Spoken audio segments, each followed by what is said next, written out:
It's another edition of Time About the Movies, and today we're wrapping up 1991. We're looking at the weekend of December 27th, 1991, and we have 9 movies to look at, so it's going to be a big one today. So let's not waste any more time. Let's jump right on into it, and let's start with the first movie that we have here, the biggest new release of the weekend, and that was Barbra Streisand's directorial effort in which she co-stars with Nick Nolte, and that is The Prince of Tides.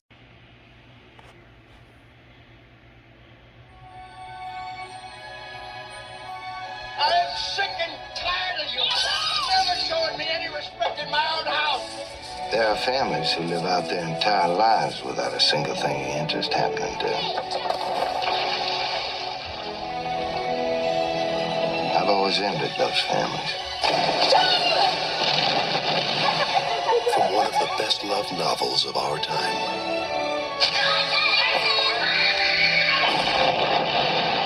Columbia Pictures presents Barbra Streisand. What's your first name? My patients call me Dr. Lowenstein. But I'm not your patient. Nick Nolte. Oh, I was a courteous Southern boy. Did what he was told. Responsible, normal, dull. I don't know what normal is, and you're anything but dull. In a story about the memories that haunt us and the truth that sets us free.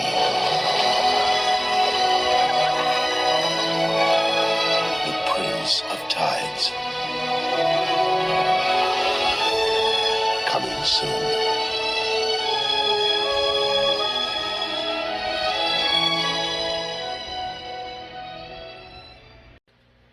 So this was arguably Barbra Streisand's most successful movie as a director. This was the second of 3 films she directed. She directed Yentl in 1983, and then 5 years later she would direct herself and Jeff Bridges in The Mirror Has Two Faces. But this was the most successful one because not only was it a huge hit financially, it was a big hit critically, but it was nominated for 7 Academy Awards, including Best Picture, and unfortunately didn't receive any of them. But she didn't even get a nomination for Best Director. But you know how the Academy Awards and the Directors Guild are when it comes to nominating women directors. They used to not do it as much, but nowadays they'll do it. So I don't know, maybe she was a little bit too late on that one, but no, really, the Directors Guild, actually just the Academy Awards in general, is so broken and messed up that that's a whole other subject altogether. But this movie did have a legacy to it. In fact, so much so that as of this recording date, August 31st, Apple TV Plus is currently working on a TV series adaptation of this. So the legacy of this movie is well known. As far as the movie itself goes, it's alright. I mean, I don't think it's anything spectacular. I don't think it's anything too amazing or groundbreaking, but it does have a lot of Oscar bait-ish type of things in there. It's like if you've seen most Oscar bait movies, you'll definitely check the cliches and all that are in this particular film. What the heck was I even saying? Let me try to rephrase that again. If you've seen most Oscar bait type of movies, you can definitely see the cliches in here. There's a lot of those in here, but to the movie's credit, like I said, it's not a bad movie. In fact, I would say a lot of the performances in this movie really carry the film over to make it a more than enjoyable film. Is because you have Barbra Streisand and Nick Nolte really working off of each other very well. They're both really giving very solid performances in this. You also have Blythe Danner in here, Kate Nelligan, Melinda Dillon from A Christmas Story. George Carlin's also in this movie. I completely forgot that he was in there. But it is a visually gorgeous looking movie too. I love the cinematography by Stephen Goldblatt, who really creates this nice autumnish type of feel. Like there's a lot of orange tinting in this movie, especially when you look back at the past, and it's really nice imagery to look at. It still holds up to this very day. James Newton Howard does a great job with the score. It's an overall enjoyable movie. Like I said, I wish it did a little bit more so it wouldn't fall into the typical Oscar bait cliches, but excuse me. I lost my train of thought again. But yeah, overall, it's a very enjoyable film. It's a good film. Would I say it's one of the best movies of the year? I personally wouldn't, but I can definitely see why other people would say it would be. But it is an enjoyable movie. If you want to see some of Barbra Streisand's best work as a filmmaker, this is definitely a good movie to check out. So that's my thoughts on The Prince of Tides. Let's go ahead and move on to the next movie that we have here, and that is Madame Bovary. Madame Bovary. Madame Bovary. It's a very enjoyable film. It's a good film. Would I say it's one of the best movies of the year? I personally wouldn't, but I can definitely see why other people would say it would be. But it is an enjoyable movie. If you want to see some of Barbra Streisand's best work as a filmmaker, this is definitely a good movie to check out. So that's my thoughts on The Prince of Tides. Let's go ahead and move on to the next movie that we have here, and that is Madame Bovary. romanesque, naïve, rêveuse, amoureuse, passionnée, exaltée, secrète. So this is one of many adaptations of Madame Bovary based off of the book by the author Gustave Flaubert, and it stars Isabella Hubbard, who you may have seen in such films as I Heart Huckabees and some other movies as well. That's pretty much all I got for you on this one, because honestly, I haven't seen this movie, and as usual, I can't really comment on it because I don't want to give this movie unfair criticism if I haven't seen it. But it looks nice. I mean, it looks like a movie that would come out. It looks like a decent film. Very nice cinematography, some good acting in the trailer, and yeah. So I wish I had more to say about it, but I really can't comment on it if I haven't seen it. So, but yeah, that's Madame Bovary for you. So let's go ahead and move on to the next movie, and I believe the next movie is. Well, it's not the next movie I thought of, but it is one of the more notable movies from this weekend, and that is Fried Green Tomatoes. Based off the novel by Fannie Flagg, and if you don't know who she is, if you've watched old game shows like The Match Game, you've seen her on there. She's one of the celebrity panelists that you always see on Match Game. You used to see her back then. This is the movie based off of her book that she wrote, and kind of like with The Prince of Tides, there are a lot of Oscar baitish cliched elements in here. I mean, you have two of the last two Oscar winners for Best Actress, Jessica Tandy and Kathy Bates, in here. So, but to the movie's credit, like with The Prince of Tides, their performances kind of make the movie work a lot more than it should. I mean, it's a good film if you want to see two really good actresses working off each other very well. But you know, everything else, it is pretty much kind of like Prince of Tides, where it's like the manipulation of the tear-jerking moments, the emotional moments. But like I said, it's not terrible. I've seen far worse do with this, but it's a movie that I think is just okay. I think what makes it work are the performances by Tandy and Bates, and also you have Mary Louise Parker in here, who's been in a couple movies this weekend in particular, along with Mary Stuart Masterson. You also have Cicely Tyson in here, Chris O'Donnell, Richard Riel from Grounded for Life. A lot of other notable names in here, and like I said, it's not a bad movie per se. It's a movie that is competently well done. It's not a movie that's going to really wow anybody. It's not one of those movies that should be considered Best Picture of the Year, but it is good for what it is. I think it's a very enjoyable film. Definitely check it out if you want to see these this really great cast working off each other. So. That's Fried Green Tomatoes. Now let's go to the next movie that I thought was the next movie on the list, but now it is. It's Grand Canyon.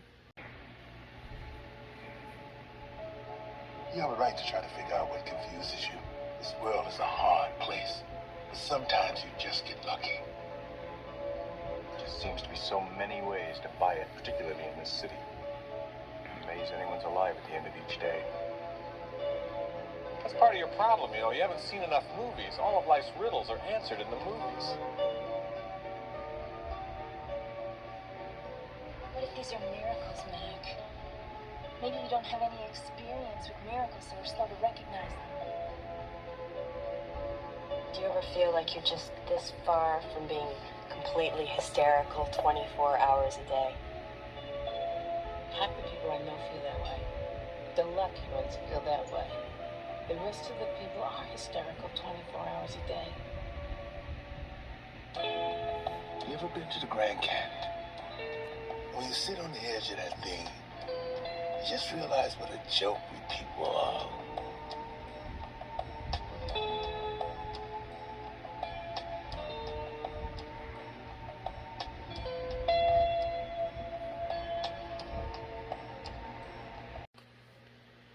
You know, interestingly enough, this was actually advertised as the Big Chill of the 90s because, well, of course, the director of this, Lawrence Kasdan, wrote and directed The Big Chill, and this movie is and I would say that those claims of this being the Big Chill of the 90s are very much there.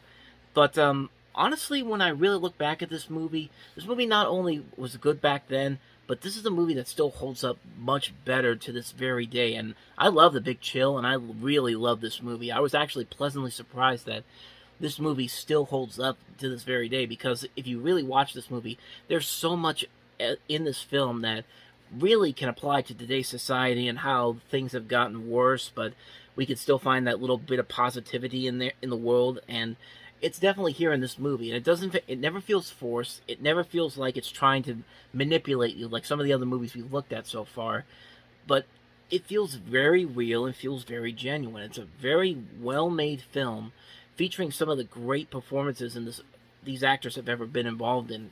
Guys like Danny Glover's in here, Kevin Kline, Steve Martin, Alfre Woodard, Mary Louise Parker, Mary McDonald. Just these great actors working off each other, and it's a wonderfully made film. It's, like I said before, it's a movie that I think holds up a lot better than something like The Big Show, which I really love, but I really love this movie a whole lot more. This is a very underrated movie that I think a lot of people really need to see nowadays. And really, the message of the film really will not get lost in anybody, because this movie, like I said before, it feels right for any time period right now. It's a timeless movie. One day I hope it's not the case because of how the world is, but sadly, because of the way the world is, it is still a timeless movie that you can still look at and still get a lot of encouragement out of. You should definitely check it out. I can't recommend this movie enough. Grand Canyon, very underrated film. Please go out and search for it. It's a wonderful, wonderful film. Definitely check it out. So, let's go ahead and move on to the next movie, and that is David Cronenberg's Naked Lunch.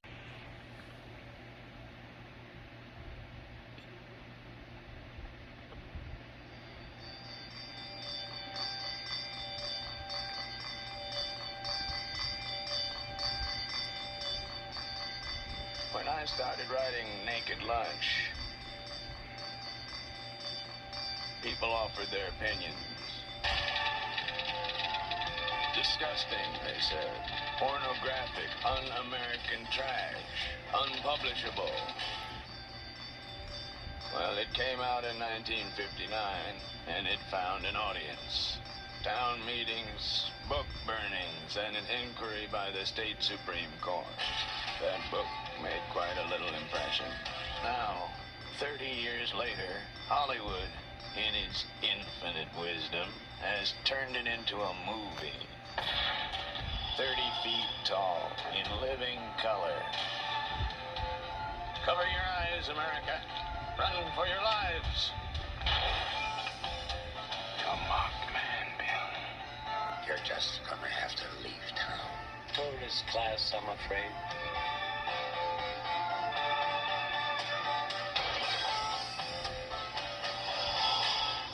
Thought you were finished with doing weird stuff. I thought I was too, but I guess I'm not.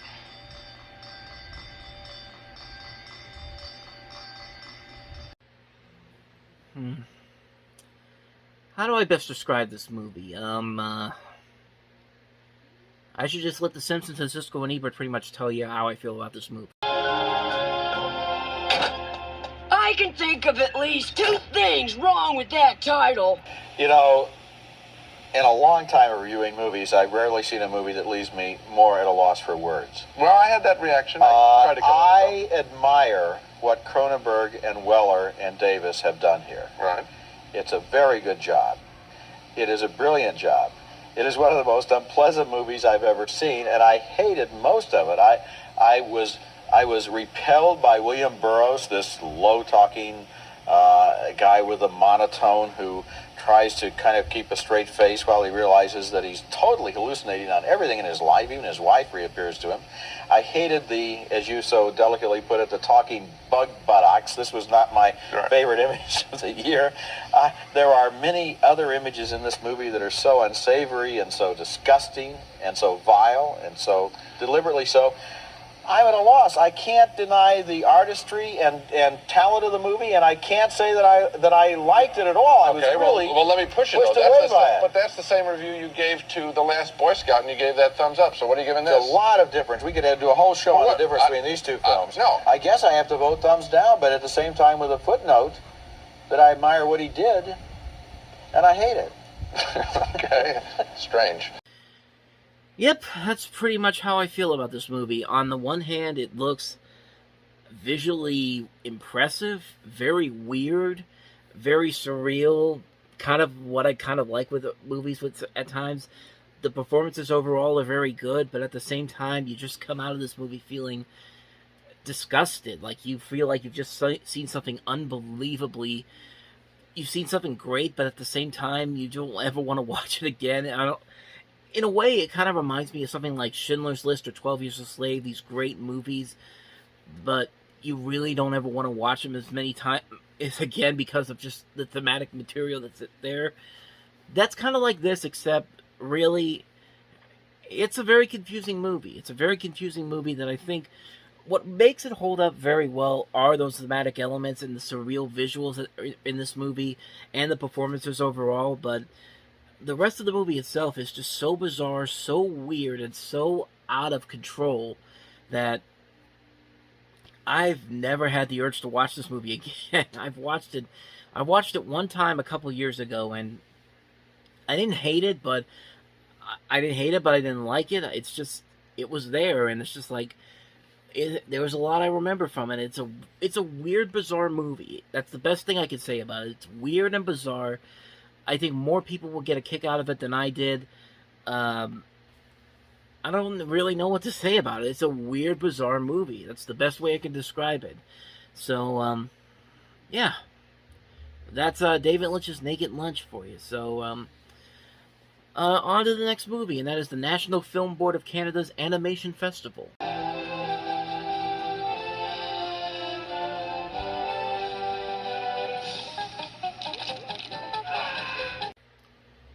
Okay, so technically that wasn't part of the actual movie. That was actually just bits of a promo for the Oh Canada show that Cartoon Network did back in the 90s, which I'm guessing is kind of the same thing here because I tried to look up some information on this, and I couldn't even find what shorts are included on here, but if you ever watched that show, Oh Canada on Cartoon Network, you pretty much get a good idea of what this is supposed to be. This is like, from what I got on there, it's like a collection of 8 different animated films from Canada, from various directors, and I don't know if any of the ones I'm about to mention here are part of that package, which I doubt that they are, but yeah, Oh Canada, if you don't remember on Cartoon Network, they just took a bunch of shorts from Canada. Some of the more notable ones that I remember includes The Cat Came Back, which is a really good animated short, and Bob and Margaret, which eventually became a TV series by Comedy Central.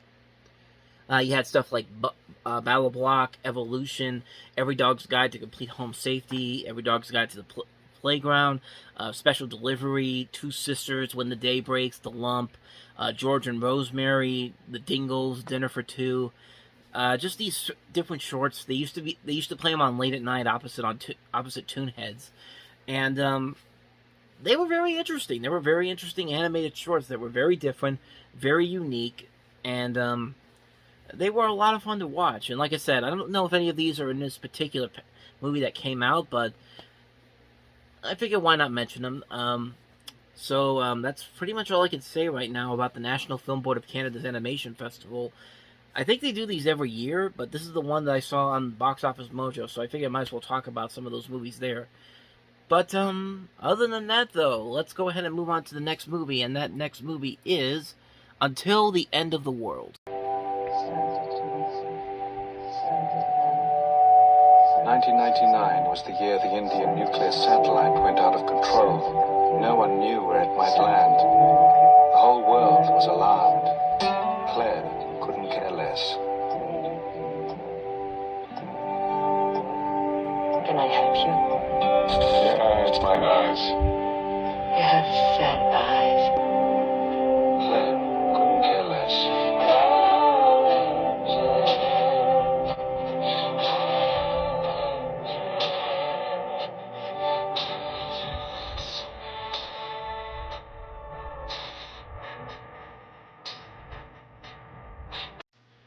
So the premise of Until the End of the World centers around the turn of the millennium in the shadow of a world-changing catastrophe. You follow a man and woman played by William Hurt and Solveig Dunmartin. I don't know if I'm pronouncing that name right, but they are going around the globe in a plot involving a device that can record visual experiences and visualize dreams. It's a very stylistic movie, but kind of like with Sergio Leone's Once Upon a Time in America, it was heavily cut from the studio, and the version that came out in theaters, I don't think did very well. But unlike Once Upon a Time in America, I don't think the other versions that came out after this did particularly well. They might have. I can't really comment on this one for certain because, again, it's another one of those ones where I haven't really seen it, so I can't really comment on it. It's got a good cast overall, besides her, Don Martin, Sam Neill's in this, Max von Sydow, Jeannie Moreau, and like I said, it has a nice visual flair to it, so there is at least that, but yeah, I can't really say too much about this. Like I said, I can't really say too much about it, so I mean, it could be good, but I can't really say anything because I haven't seen it, so that's Until the End of the World. Let's go ahead and move on to the next movie, and that is The Inner Circle. Satan is in the Kremlin. It takes Satan to mesmerize the whole nation to the point where they voluntarily blind and deafen themselves. In a world on the brink of war, in a nation shrouded in secrecy. Comrade Sanchi. Sir. Are you a projectionist? Yes, sir. KGB club. You'll be coming with us. Where millions of lives are controlled by a handful of men. You rolled the film for Comrade Stalin. Acclaimed Russian director Andrei Konchalovsky returns to his homeland to tell an extraordinary true story through the eyes of Stalin's projectionist. Tom Hulce, Lolita Davidovich, and Bob Hoskins as Beria.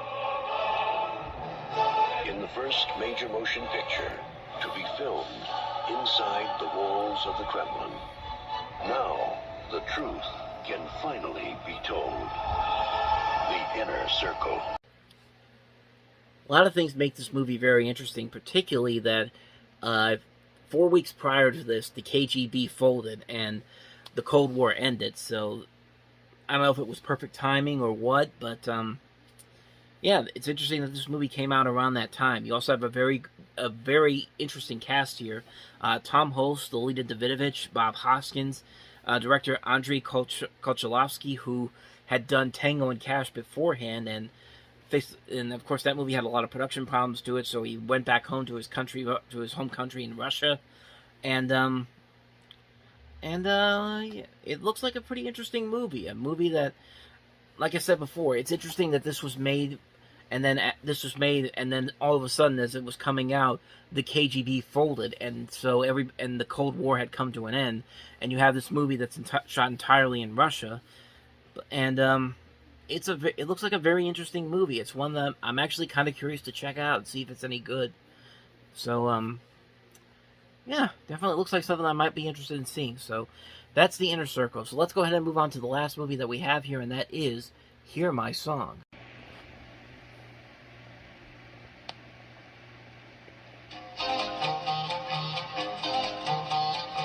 Mickey O'Neill had it all. Bring the ladies another bottle of champagne. A beautiful girlfriend. Make love to me, Mickey. Make love to me. A popular nightclub. And a way with words. There are those who find a kind of giving in their taking. That's me. Bullshit! You're a bullshitter! Until he went too far and lost it all. Miramax Films presents Hear My Song, the story of Mickey O'Neill's magical journey to find the one man who can bring it all back. The man went AWOL 25 years ago. You know he's not dead. God spare him. I know he's here, Fenton. His journey will lead him into a world he never knew existed, where anything can happen. This is the place. And from where he might never return. Who are you? What do you want? I'm doing this for her! The girl I love! How are you gonna feel if you don't go back for her, Mickey? I've lost my money, my business, my friends! Introducing Adrian Dunbar and Tara Fitzgerald, and starring Ned Beatty, as the one man who can bring them back together. So this is the first movie directed by Peter Kelsom, who would later go on to direct such films as The Mighty, Town and Country, Serendipity, Shall We Dance. He also did the Hannah Montana movie, The Space Between Us, Berlin, I Love You, Hector, The Search for Happiness. Just a slew of mixed bag movies there. And, I mean, this one kind of again, this is another one I can't really comment on it too much, but doesn't look too bad. I mean, it has a decent cast to it, with Ned Beatty in there, along with Adrian Dunbar, Tara Fitzgerald, David McCallum. So, doesn't really have a whole lot there that would make it stand out over other movies similar to this, but it doesn't look terrible, and it might be something that one day I might definitely check out, but it's not something I'm really ready to rush out for. So that's pretty much all I gotta say about Hear My Song. And just like that, we are now officially done with 1991. And now we're going to jump into 1992 the next time we meet. And I have one movie for next week, but you know what? Considering that there's movies coming out after that, I'm going to make this next one a 1991 Leftovers episode. And unlike past years, there's not that many. So in total, we're going to look at 5 different movies. We have Grover Dangerfield. We also have Ricky O, The Story of Ricky. Ski School, Too Much Sun, and then we have the lone 1992 movie that opens up the new year, Blood Fist 3, Forced to Fight. So, yeah, we'll definitely have some fun the next time around, at least with a couple of movies on there.